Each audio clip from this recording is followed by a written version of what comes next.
Has this ever happened to you? You spent a lot of time putting together a post that you know is going to be helpful to people who read it. Maybe that post even gets to page 1 of the search results set. But when you look into the details, you see that it's not getting the click-through rate that you think it should, that you know it deserves. Typically, the problem there is the title. You haven't made the title appealing enough, especially compared to the competition, in order to entice people to click through. Well, that's what we're going to talk about this week, improving that first impression with 4 tips for crafting a better title. My name's Leslie Peterson, and I help bloggers turn their modest websites into thriving online enterprises with SEO, email marketing, and a little hard love encouragement to always move forward consistently and with a plan. So I struggled with titles for a very long time. I'm a black and white person, so I just said, hey, this is 10 things to do in Miami. I'm going to title the post 10 things to do in Miami. That's what they're after, right? But it turns out people need a little more enticing, especially when there's a lot of competition for that particular word. So what did I do? I dove into the science. I wanted to know the science behind why people click some posts and they don't click others. And I studied that for a while, I applied it to my own blog, and I began to see results. So what I'm going to share with you today are 4 things that you can do to improve your title click-throughs and improve your rankings, especially when the title and the content match. So I've seen results from this in my own content and with my students. I'm going to jump in and share them with you so you can see them as well. Now the first one is pretty basic, and I'm sure most of you do it, but we've got to cover it. And that is including your target keyword in your title. So the first thing that has to happen is you have to know your target keyword in order to accomplish this. I hope you've done that. I know most of you have. And then you just want to make sure that target keyword, that exact target keyword, is in the title. Sometimes it's really hard to get that target keyword into the title. I'm going to give you an example. A couple years ago, I wrote a post about bowling in Atlanta, but the target keyword is not bowling in Atlanta, which would have been a lot easier to write a title for. The target keyword was bowling Atlanta. So I had to figure out how to make that into an appealing title that flowed off the tongue easily. And I did it with a call to action. Let's go bowling, Atlanta. So there's a comma after bowling, between bowling and Atlanta, in order to make it grammatically correct. But when Google's looking at your target keyword in the title, they're not looking at commas or parentheses or colons, so you're free to use those and not disrupt the flow. I should note here that in rank math, they don't recognize that, so you might get penalized in rank math, but that's okay because rank math's not ranking your content, Google is. But you can use a comma with a call to action. You can use a colon. You can use parentheses, whatever you need to do to make it a readable and easily readable title that captures the target keyword, go for it. And the second thing that you can do to improve your click-through rate on your title is to use numbers.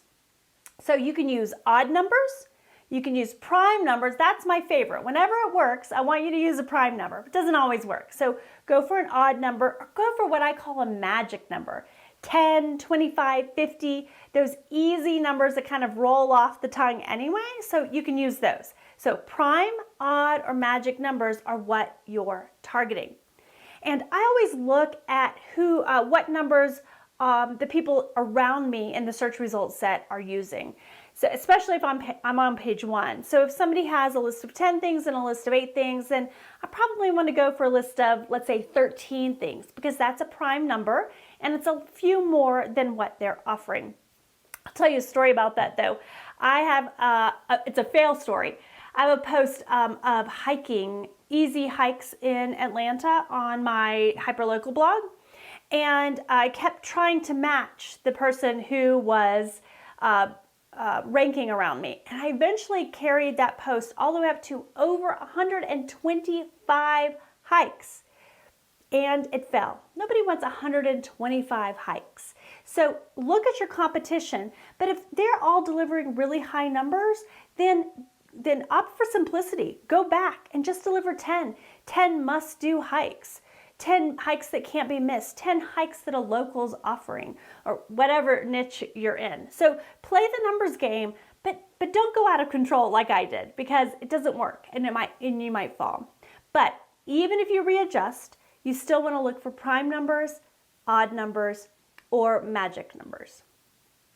Now, sometimes it doesn't work out that a number is not going to help you. So let's say you're writing a post about teaching your kid how to ride their bike. So how to teach your child to ride a bike would be a great alternative to a number. How, can, or asking questions. Maybe, let's see, houseplants dying, foolproof ways to see what the cause is. So you can use a question. How you did something, can you believe that these holidays are on the national calendar? I don't know. I'm pulling these out of the air here. But using those how, what, when, where, can, those are great alternatives to using numbers if you can't use a number, or asking a question like houseplants dying, and then here are blah, blah, blah.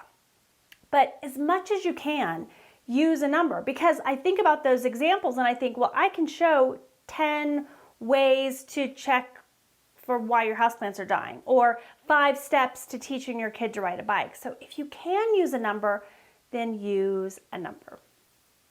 Okay, the third tip is to use power words. Power words are words that take the easy, lazy words that we use in everyday speech and make them more powerful, more impactful.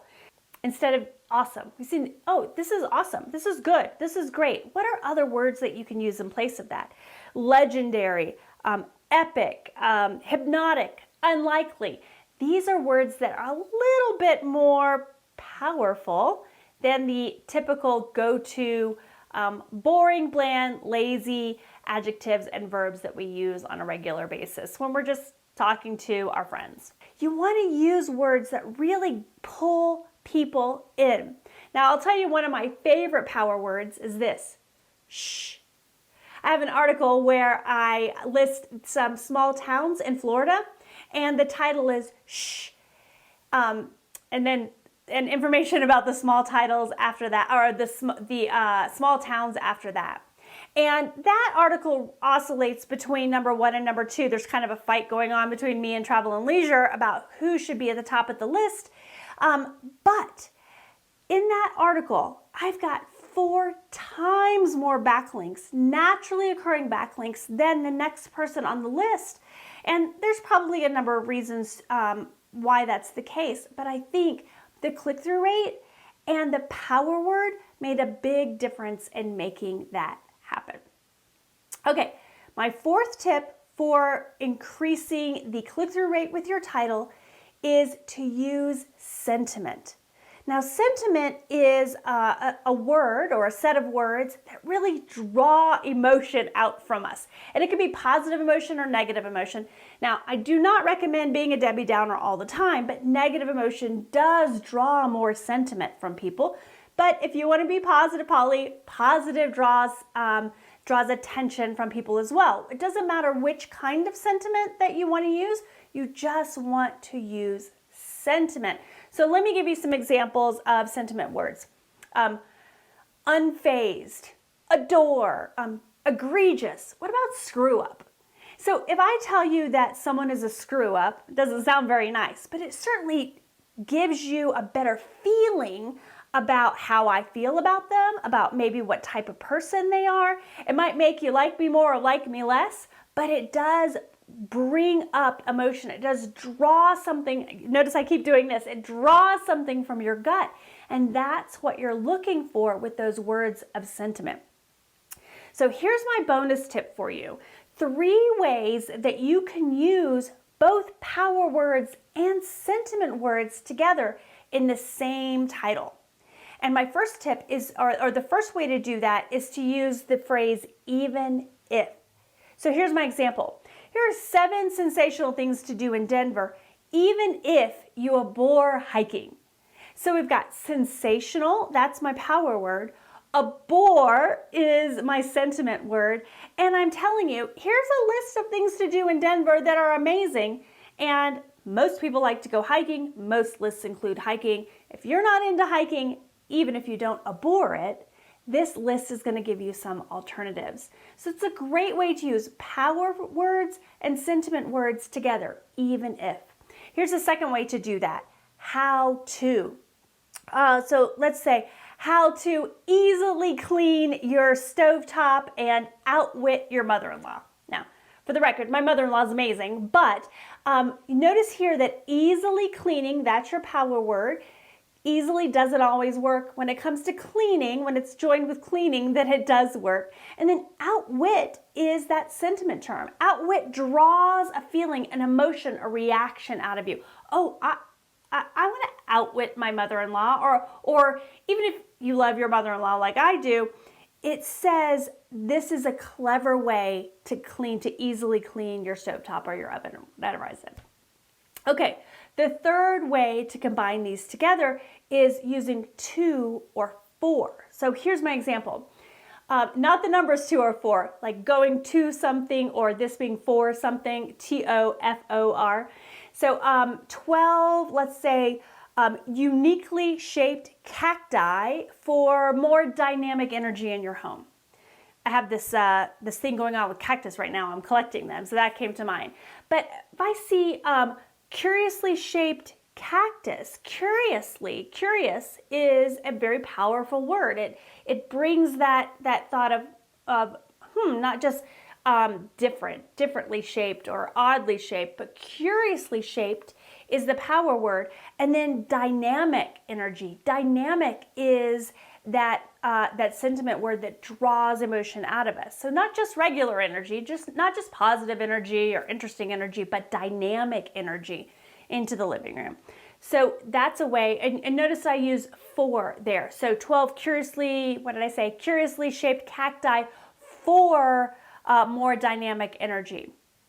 Or to bring more dynamic energy. Now that might be a little bit too long, but you're using for and to in order to join that power word and the sentiment word.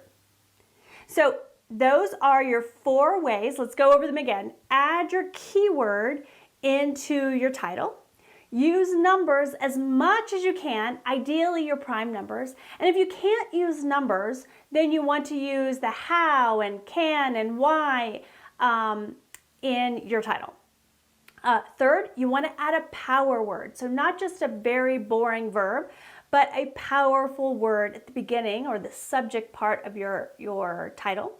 And then you want to use sentiment word, either positive or negative, to draw that emotion out of people. And sentiment words tend to be in the predicate part of, or the second part of your title. Now, if you want to use power words and sentiment together, you can do that with even if, how to, and to or for. Those are great ways to link those together. So what are some common mistakes that people make when they're crafting their title together? The first thing I see happen, and I fall into I have this same problem. I have to check myself all the time. But they make the title too long. If you make the title too long, then it's harder for people to read. Google cuts it off. And sometimes, in about a third of the cases where the title's too long, Google will actually rewrite your entire title for you in the meta description. Not in your posts, but in the search results set. So you don't want that to happen. So ideally, you want your title to be less than 55 characters. Not everybody wants to count characters. Don't forget to count the spaces if you do that, though. But you can look for about 12 to 14 short-ish words as your estimation. So don't make your title so long that it gets cut off or that Google rewrites it for you.